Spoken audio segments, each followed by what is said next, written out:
Saudara, pendaftaran program magang nasional diperpanjang hingga Rabu 15 Oktober 2025. Banyak manfaat yang diperoleh pendaftar jika diterima. Konon mulai dari uang saku, perlindungan jaminan sosial ketenagakerjaan, bimbingan mentor, hingga sertifikat kelulusan magang. Lantas bagaimana cara mendaftarnya? Kami punya liputan dari jurnalis Kompas TV Renata Panggalo dan juru kamera Ian Faris berikut ini. Halo, di sini siapa yang sudah daftar program magang nasional? Kamu belum? Tenang aja. Kamu masih bisa melakukan pendaftaran karena pendaftarannya ini diperpanjang sampai tanggal 15 Oktober 2025. Kalau kamu WNI sudah lulus program diploma atau sarjana, paling lama 1 tahun saat kamu melakukan pendaftaran, kemudian perguruan tingginya juga sudah terdaftar di kementerian, artinya kamu bisa melakukan pendaftaran atau eligible untuk mengikuti program magang nasional ini. Caranya seperti apa? Cukup mudah, saudara. Sini, saya jelaskan. Sudah siap laptop dan HP-nya? Kalau saya sih lebih prefer pakai laptop ya. Nah, kalau sudah, bisa langsung buka laman maganghub.kemenaker.go.id.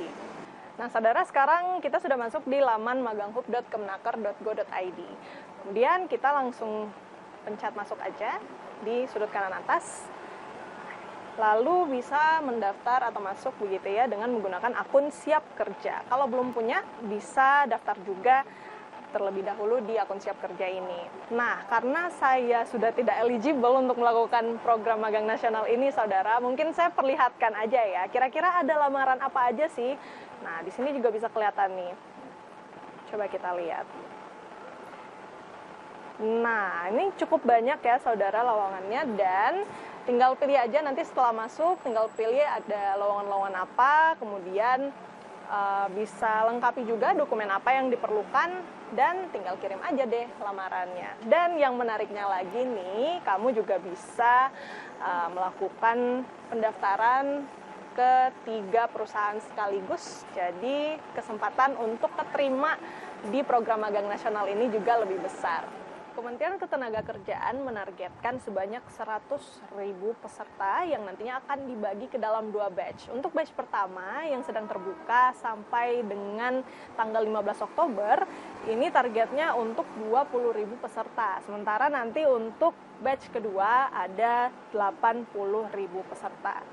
Nah, per hari Selasa ini, tanggal 14 Oktober 2025, jumlah perusahaan yang sudah ikutan di program magang nasional ini sudah mencapai 1.394 perusahaan. Dan dari sisi pelamar ini sudah ada 121.258 pelamar.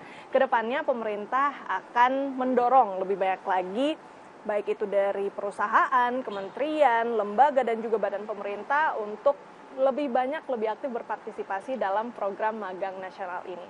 Renata Panggalo, Ian Faris, Kompas TV, Jakarta.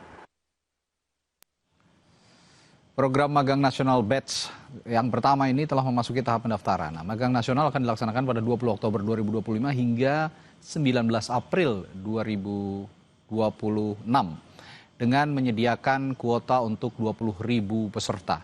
Nah, melalui website Magang Hub Kemenaker hingga Selasa sore untuk program magang nasional batch pertama ini terdapat 1.571 perusahaan yang terdaftar.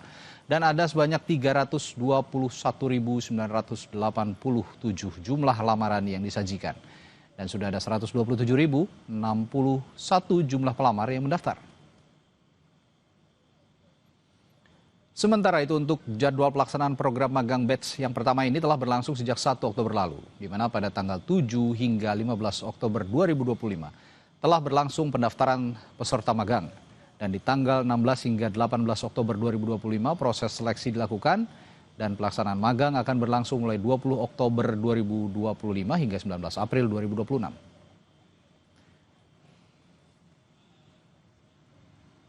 Dan program ini diharapkan bisa memberikan kesempatan bagi calon pekerja khususnya mereka yang baru lulus. Lalu apakah program baru ini berjalan sesuai dengan target pemerintah dan juga bisa mengentaskan pengangguran di Indonesia yang jumlahnya konon setiap hari terus bertambah.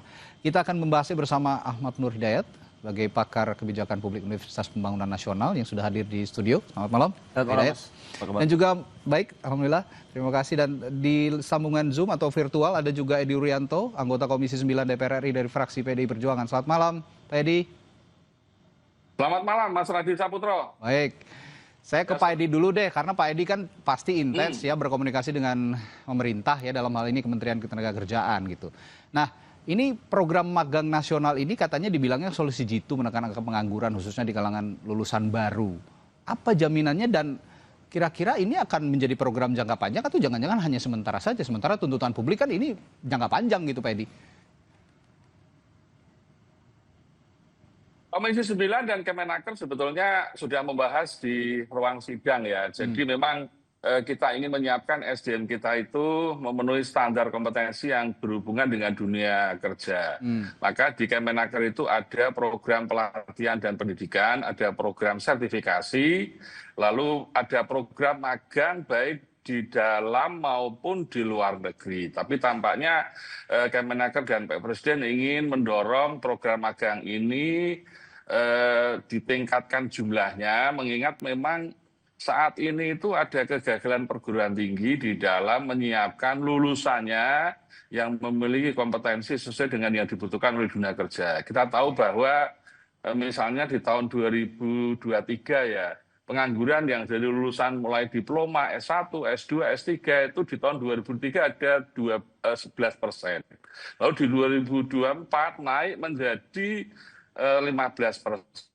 Di 2024, 25 itu naik lagi menjadi sekitar 15%, 16%. Maka tingginya pengangguran dari lulusan perguruan tinggi ini tentu menjadi indikator perguruan tinggi kita ijazah dan sertifikat kompetensinya itu tidak sesuai dengan dunia kerja. Maka saya kira program magang ini menjadi salah satu solusi. Dan saya memberi apresiasi bahwa Kemenaker berani mengambil terobosan ini dan tampaknya pemerintah sudah support.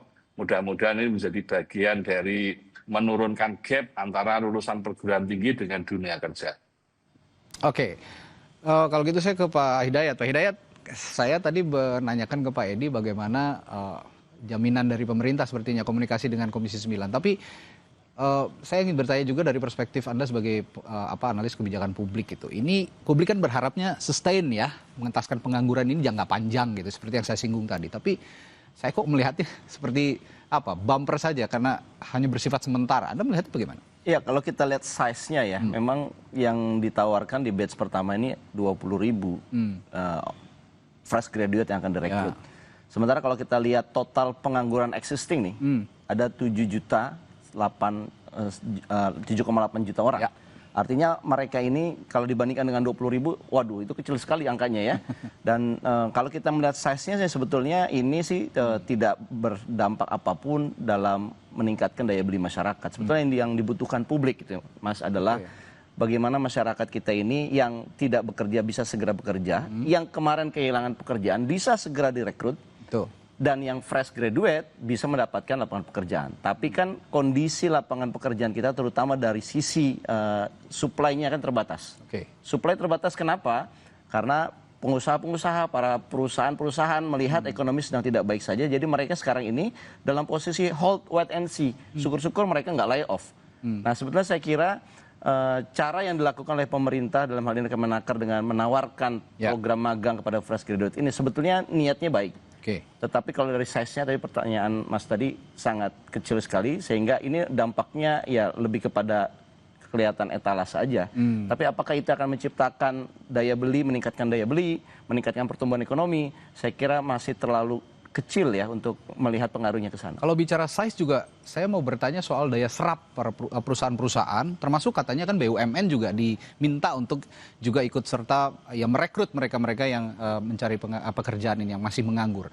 Jauh ini daya serapnya gimana? Kira-kira ada kesanggupan dari perusahaan ya kalau BUMN sepertinya masih milik pemerintah ya mau nggak mau gitu kan. Tapi kalau secara umum perusahaan ini daya serapnya gimana kira-kira? Kalau melihat secara umum kondisi lapangan pekerjaan kita memang pengusaha ini dia dihadapkan satu dilema ya. Pertama produk mereka juga tidak terlalu dibeli oleh masyarakat karena masyarakat sedang menahan pembeliannya. Tetapi kemudian mereka berbicara mengenai efisiensi sekarang ini. Mas. Nah yang jadi persoalan adalah program ini sebetulnya bisa membantu pengusaha juga. Kenapa? Karena mereka bisa merekrut tenaga kerja, setidaknya labor baru, tetapi gajinya, kompensasinya ditanggung oleh negara. Saya kira ini akan meringankan pengusaha juga. Daripada mereka meng-hire dengan biaya sangat mahal, mereka meng-hire dengan biaya murah. Tapi pertanyaannya adalah, saya nggak ngelihat jaminan, Mas. Kalau ketika ini selesai, katakanlah April nanti 2026 selesai, si pengusaha ini masih merekrut. Kenapa? Kan udah nggak dibayar lagi oleh negara. Apakah kemudian mereka akan melay-off? Ini jadi persoalan nanti. Itu lagi-lagi jadi pertanyaan publik kembali pastinya jika nanti kalau kata Pak Hidayat tadi April 2026 berakhir, gimana selanjutnya? Apa yang akan dikomunikasikan antara DPR dengan pemerintah kalau ini sudah berakhir kira-kira Pak Edi? Ya memang kalau kita menyandarkan semua program ini kepada APBN tentu sangat berat ya. Tetapi bahwa apa yang dilakukan oleh pemerintah itu bagian dari strategi. Kalau soal size tadi benar yang disampaikan oleh Pak Hidayat tadi betul ya. Tapi memang ini pun juga nanti di lapangannya harus diantisipasi karena memang anggaran ini pertama ya dibayar oleh pemerintah sesuai dengan standar-standar UMP. Ada jaminan kecelakaan kerja, ada jaminan kematian. Ini kan tentu menyerap anggaran yang besar bagi pemerintah. Oleh karena itu memang tantangan ke depan ini betul-betul program ini harus tepat sasaran. Jangan sampai nanti hanya dimanfaatkan oleh para pekerja baru hanya mengejar uang sakunya, ya kan? Atau perusahaan nanti hanya akan mengambil dari sisi ini mumpung ini ada program pemerintah saya ambil, tapi dia tidak punya konsep bagaimana pemagangan yang baik, tidak melakukan pendampingan baik bagi para pekerja baru ini. Nah tentu hal-hal seperti ini ke depan pasti akan menjadi masalah itu. Oleh karena itu memang tentu kami akan terus mengawasi dengan Kemenaker, monitoring evaluasi terus kita lakukan, bagaimana efektivitas program ini, kemudian juga kalau melihat jumlah peserta sampai hari ini kan jumlahnya tinggi sekali kan, tentu harus ada seleksi peserta yang lebih ketat. Betul-betul yang memang dia ingin memanfaatkan program ini, maka hal-hal seperti nanti menjadi akan pengawasan kami dengan Kemenaker terutama. Ini saya selanjutnya juga akan bertanya sebenarnya pengangguran di daerah yang paling banyak kalau ada saya bacakan datanya di provinsi itu TPT tinggi seperti di Jawa Tengah itu sampai 4,33%, lalu juga Nusa Tenggara Timur dan provinsi-provinsi lainnya. Nah, apakah sebaran ini bisa juga memberikan dampak positif bagi angka pengangguran yang justru sangat besar di daerah? Kita akan tanyakan hal ini nanti Pak Edi setelah jeda di Sapa Indonesia Malam sesaat lagi. Tetaplah bersama kami.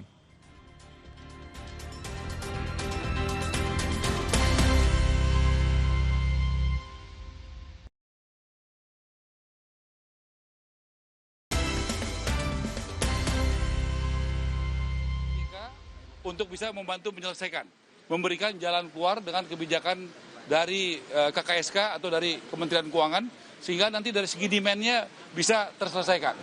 Jadi saya rasa itu, saya sudah laporkan penyerapannya, saya janjikan penyerapan kami itu di Desember akhir itu, ya paling tidak 96% itu akan tercapai.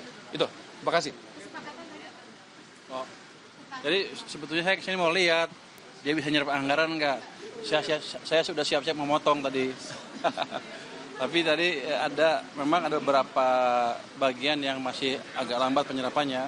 Tapi kita deteksi bareng tadi apa masalahnya, termasuk tadi beberapa pembatasan di SLIK. Dan kita pikirkan nanti caranya gimana untuk menghilangkan itu dalam waktu dekat. Dengan seperti itu maka demand-nya akan naik kencang. Jadi menurut beliau target 350.000 untuk tahun ini untuk FLPP bisa tercapai. Dan dia udah punya tuh setiap bulan gimana penyerapannya. Tapi tetap saya akan lihat akhir bulan seperti apa. Nanti kalau bagus, ya kita nggak pindahin uangnya. Tapi kalau ada masalah, ya kita pindahin ke tempat lain dulu. Tapi saya yakin dengan kerjasama seperti ini, semua problem-problem dia antar pemerintahan, koordinasi dan lain-lain, bisa diselesaikan dengan cepat. Ini kan semuanya kita yang bikin, aturannya kita yang bikin. Jadi kita bisa beresin dengan cepat itu. Dan saya sudah melihat cara mengatasi masalah tadi, kurangnya demand atau ada demand yang terhalang dengan cepat. Dia idenya efektif, tapi saya suruh kerja. Enggak, saya yakin itu efektif karena kita diskusi cukup terbuka, cukup intensif, ngomong apa adanya, jeleknya apa, bagusnya apa. Jadi nggak ada pura-pura birokratif yang gini-gini, nggak ada. Kita ngomong apa adanya. Jadi ukuran rumah ada perubahan? Oh itu tadi yang untuk rumah menengah ke atas ya Pak ya? Apa yang di... Ya beliau tadi bagus sekali ya, memikirkan untuk manusiawi. Jadi terutama tanah-tanah yang dimiliki oleh negara dalam kekuasaan Dirjen Kekayaan Negara di bawah Departemen Keuangan, kita akan segera memanfaatkan. Itu yang satu kan di Pokarawaci kan? Iya Pak. Itu dia, saya punya tanah situ berapa? 3,7 hektar sangat ideal.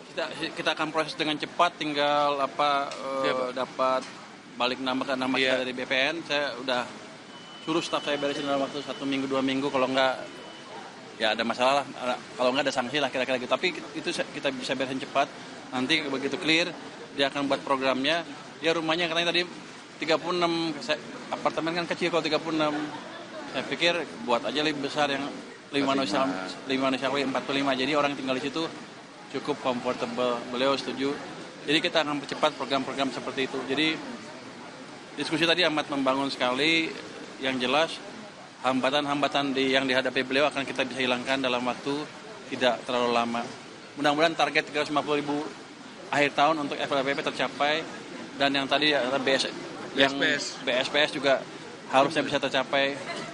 Saya sih nggak mau narik uangnya, tapi kalau dia nggak bisa nyerap, saya ambil duitnya juga. Iya Pak. Tapi tadi yang rumah di Pokarawaci Pak ya. Jadi itu supaya win-win, itu mungkin ada MPR misalnya berbasis rendah, terus ada kelas menengah supaya subsidi silang Pak. Jadi supaya fasilitasnya nanti bisa diintervensi, jadi antara yang menengah sama yang bawah. Nanti jadi pembiayaannya, tadi Pak Heru sampaikan nanti adalah hybrid. Jadi hybrid itu ada FLPP-nya, nanti di atas itu kita masukin dengan komersial Pak. Jadi supaya ya yang ada tetap intervensi negara, tapi juga tetap ada ke atas itu, karena dia nanti akan bukan yang paling bawah Pak. Ya kombinasi antara MBR dan mungkin yang kelas tanggung, kira-kira begitu. Ya saya setuju. Yang ukuran 45 untuk MBR subsidi atau nanti kita bicarakan sama beliau, nanti beliau sampaikan ya Pak Menteri Keuangan. Dia akan desain seperti apa, saya ikuti nanti. Ya. Saya biasanya kalau agak besar kan mestinya harganya juga agak tinggi kan. Ya. Jadi bukan yang MBR aja, agak tengah sedikit, di atas MBR sedikit mungkin. Di atas MBR sedikit, menengah gitu ya? Agak menengah ya.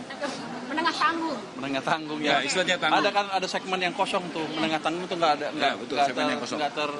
tidak terlayani dengan baik. Pak, terkait kur perumahan, gimana Pak demand-nya Pak untuk menggenjot demand? Ya, terkait KPP, kredit sistemnya. Kur perumahan beliau yang ya kami sudah laporkan 130 triliun, itu adalah dukungan luar biasa Menteri Keuangan dan Antara dan Menko Perekonomian.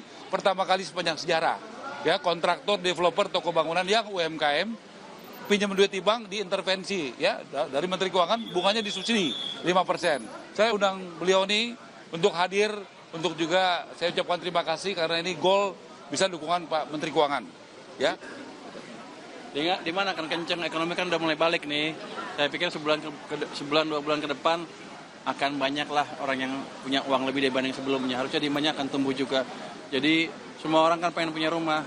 Untuk yang belum punya rumah yang banyak jumlahnya itu 9,6 juta lebih itu, harusnya ini kesempatan yang bagus. Tapi NPL kur biasa aja 5% Pak, hampir 5%. Ini ada jaminan nggak NPL untuk kur UMKM perumahan rendah? Saya nggak ngejamin NPL kan, tergantung banknya. Tapi tetap aja nanti kan dilihat kemampuannya seperti apa. Saya yakin mereka cukup prudent perbankan tuh ketika memberikan pinjaman perumahan. Pasti dilihat kan latar belakang seperti apa. Hanya saja lebih murah dibanding biasanya, ada dukungan FLPP dan lain-lain. Harusnya sih menarik untuk orang yang income-nya cukup. Satu lagi Pak, OJK gimana pemutihan yang di bawah 1 juta? Itu kan menghambat juga untuk mendapatkan kur. Kita akan meeting dengan OJK nanti. Jadi saya minta tadi hari Senin kita akan sampaikan ke Bapak, Pak Heru dari Tapera melis betul nggak ada 100.000 lebih orang yang seperti itu. Dia bilang 100.000 lebih, artinya kalau diputihkan di bawah 1 juta dan katanya pengembangnya mau bayar. Itu bagus. Saya ngomongin dengan OJK seperti apa nanti. Ya. Ini Pak Heru betul Senin ya? dia akan rapat dengan saya. Ada 100.000 ya? Minggu depan Kamis mungkin saya akan ke OJK atau di rapat di KSS dengan OJK. Minggu depannya. Itu tadi pernyataan bersama antara Menteri Keuangan dan Menteri Perumahan Kawasan Permukiman Marwarar Sirait yang sudah Anda saksikan. Dan belakangan ini memang Menteri Keuangan Purbaya Yudisadewa sedang rajin-rajinnya sepertinya untuk berkunjung ke kementerian untuk memastikan serapan anggaran dan program kementerian ini berjalan dengan baik sehingga alokasi anggaran anggaran negara ini bisa dilakukan atau bisa diberikan kepada kementerian, memberikan program-program prioritas dari pemerintahan Prabowo Gibran yang bisa diserap dengan baik dan dijalankan dengan baik. Tadi kalau menyimak pernyataan dari Purbaya dan maupun juga Marwara Sirait sebagai Menteri PKP, tadi sempat ada menyoroti bahwa klaster-klaster perumahan bersubsidi yang dinilai belum layak, sehingga tadi diminta untuk dibesarkan kembali size-nya gitu kira-kira, dan juga Menteri Marwara Sirait mengklaim bahwa standar yang lebih manusiawi juga akan disediakan sepertinya untuk rumah bersubsidi yang disediakan oleh Kementerian PKP. Baik, kita akan kembali lanjutkan perbincangan kita malam hari ini masih soal program magang nasional yang dicanangkan oleh pemerintah. Tadi saya bertanya kepada salah satu narasumber saya dari Komisi 9 DPR RI, Pak Edi Wuryanto. Pak Edi, kalau di daerah tadi angka penganggurannya sepertinya paling banyak gitu ya dibandingkan di kawasan perkotaan begitu, di desa-desa. Nah, apakah ini juga bisa mencakup mereka-mereka yang saat ini masih dalam taraf pengangguran gitu, menganggur di daerah-daerah yang jumlahnya di kawasan perdesaan lebih besar dibandingkan perkotaan, Pak Edi? Ya, memang program ini seharusnya akan mendukung pertumbuhan ekonomi dan penyerapan tenaga kerja ya. Itu nomor satu. Yang kedua, program ini memang bukan hanya ditujukan pada padat modal, tetapi yang lebih penting justru padat karya. Karena itu, kalau dikaitkan dengan pertumbuhan ekonomi yang merata, maka akan lebih baik kalau program ini diarahkan pada wilayah-wilayah 3T di mana tingkat penganggurannya tinggi, dan di situ banyak industri-industri seperti misalnya industri makanan, industri kreatif, industri jasa, pertanian, dan lain-lain. Itu kan di daerah-daerah yang memang saat ini tingkat penganggurannya tinggi dan pertumbuhan ekonominya melambat, maka program ini itu bisa disinergikan. Nah, saya khawatir juga kalau kemudian program ini hanya ditujukan untuk yang padat modal ada di kota-kota besar, sama saja juga nanti akan menjadikan pertumbuhan ekonomi tersentral. Tapi daerah-daerah yang 3T, yang jauh, NTT, daerah-daerah yang wilayah timur, itu justru tidak akan menikmati pertumbuhan ekonomi dan penyerapan tenaga kerja. Jadi mari kita juga fair bahwa pemerataan pertumbuhan ekonomi dan penyerapan tenaga kerja itu juga bisa menyebar ke wilayah 3T. Saya kira ini yang menjadi perhatian serius pada program pemagangan. Oke, bicara soal politik kebijakan dan relevansinya dengan program ini, Pak Hidayat, saya kok jadi ring a bell dengan janji pemerintahan ini di awal masa kampanye pada saat Pilpres lalu ya, yang ingin menciptakan 9 juta lapangan kerjaan baru begitu untuk yang ada di Indonesia. Tapi kenyataannya sekarang sepertinya agak kesulitan, agak tergopoh-gopoh untuk menciptakan 9 juta lapangan kerja. Bahkan sekarang akhirnya ujung-ujungnya menyediakan program magang nasional yang sepertinya ya temporary. Bahkan untuk 7 juta saja tidak selamanya bisa dijamin untuk punya pekerjaan yang tetap. Bagaimana ini, Pak? Ya, kalau dilihat dari janjinya pemerintahan ya, ini harusnya Pak Edi tagih nih ke Menteri Ketenagakerjaan.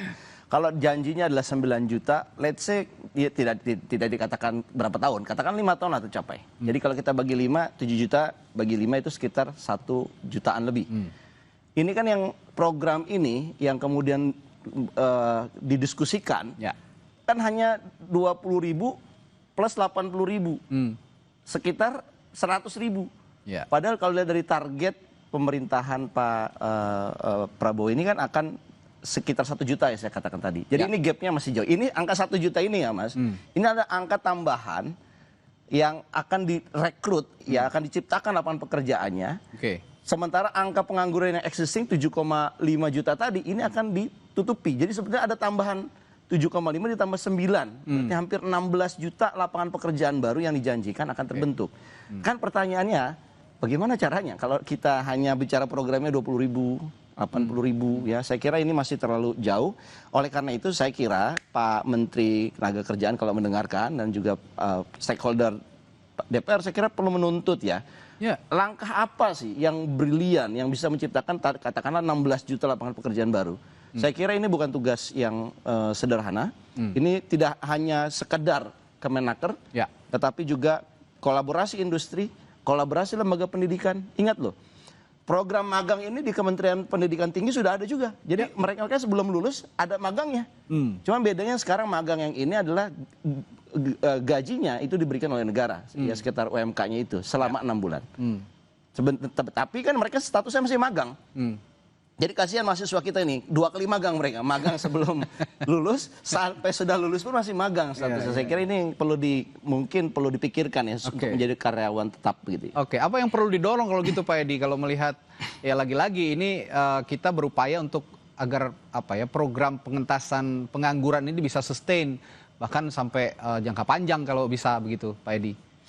Ya memang saya sepakat ini nggak bisa diselesaikan oleh Kemenaker dengan program ini. Bahwa ini kan akar masalahnya kan ada di perguruan tinggi dan pendidikan kan. Ya. Jadi kalau sekolah menengah, kejuruan, perguruan tinggi, dia memproses mendidik anak-anak lalu lulus punya ijazah tapi tidak memiliki skill kompetensi yang berhubungan dengan dunia kerja, pasti nanti di hilirnya Kemenaker akan mengalami kesulitan. Berapapun program pendidikan pelatihan sertifikasi magang yang kita lakukan, tapi raw inputnya jauh dari harapan atau tidak nyambung dengan dunia industri, pasti pengangguran akan tinggi. Pak Edi, saya ini dosen juga Pak Edi. Jadi kalau Pak Edi mengatakan salahnya perguruan tinggi, saya kira tidak tepat juga.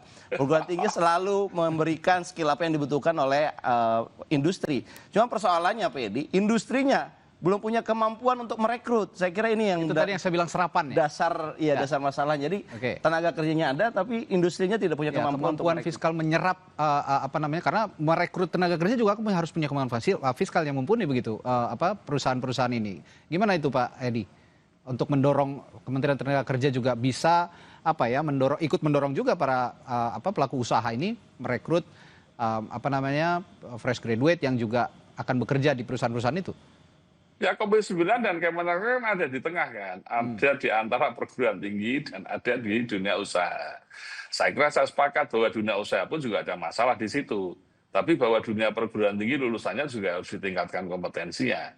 Karena itu yang kami lakukan di tengah adalah meningkatkan peluang untuk bagaimana sertifikasi keahlian, rekognisi, pengakuan, bahkan bukan hanya dalam negeri tapi luar negeri, ini yang kami dorong. Tapi berapapun jumlah yang dimiliki anggarannya Kemenaker, tentu tidak akan mampu memenuhi jumlah pengangguran dan dunia usaha yang sedang seret. Maka karena itu kan saya harus meyakinkan bahwa ini salah satu solusi untuk membridging antara dunia perguruan tinggi dengan dunia kerja. Tapi kalau bicara soal daya serap, kadang-kadang juga perusahaan banyak akalnya nih Pak, banyak akalnya untuk bisa merekrut, tapi tidak memerhatikan juga kadang-kadang regulasi yang sudah disiapkan oleh pemerintah. Pertanyaan saya adalah, sejauh ini apakah programnya sudah memiliki payung hukum atau regulasi turunan yang kuat agar nantinya perusahaan ini tidak menyalahgunakan program ini gitu loh kira-kira? Kemungkinan perusahaan menyalahgunakan program ini sangat tinggi Mas. Ya itu dia. Karena pengawasannya kita tahu sendiri. Perusahaannya di mana, Kemenakernya di mana, jumlahnya berapa. Penyalahannya misalkan dieksploitasi. Jadi mahasiswa atau lulusan baru yang baru magang ini dieksploitasi dia. Kinerjanya dibuat sedemikian melelahkan, melampaui kemampuan mereka, yang kemudian mereka akhirnya harus mengadu ke siapa? Nah kan kalau ini ada pengawasan yang baik, saya kira bisa mengadu, ada kanal-kanal tertentu. Tapi saya kira ini perlu kita diskusikan. Yang kedua adalah bisa jadi ya, kalau pencatatnya tidak baik, ya si perusahaan ini menggunakan dana gajinya ini bukan untuk membayari si pegawai yang magang ini, bisa jadi digunakan untuk operasional yang lain. Itu dia. Lagi-lagi kalau dia tidak diawasi. Nah makanya ketika program ini melibatkan, katanya sudah daftar tuh hampir berapa? 10.000 perusahaan ya.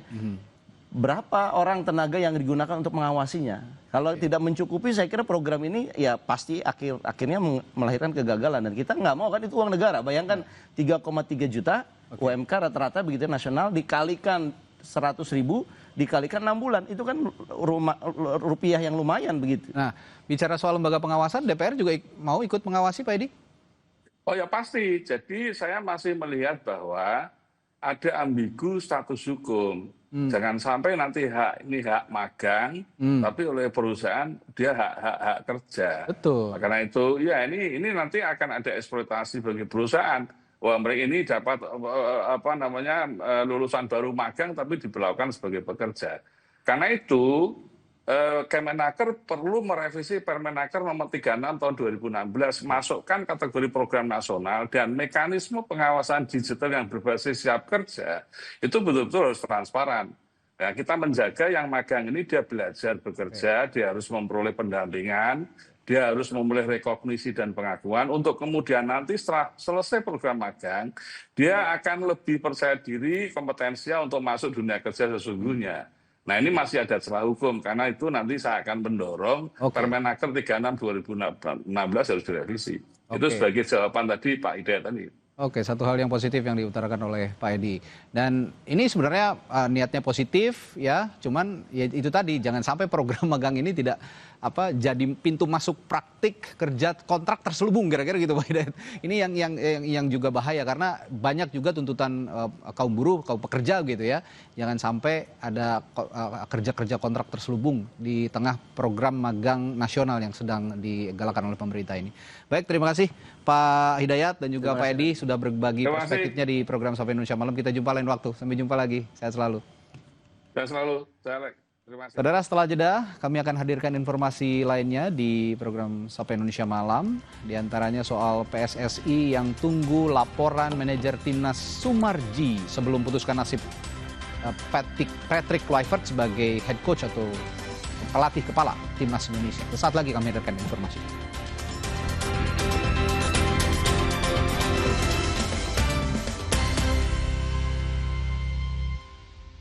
Presiden Prabowo mereshuffle kabinet jilid keempat dengan menambah 2 wakil menteri baru. Tentunya dalam memastikan pembangunan di setiap daerah, maka Bapak Presiden merasa perlu kembalikan meritokrasi. Posisi diberikan pada yang berprestasi.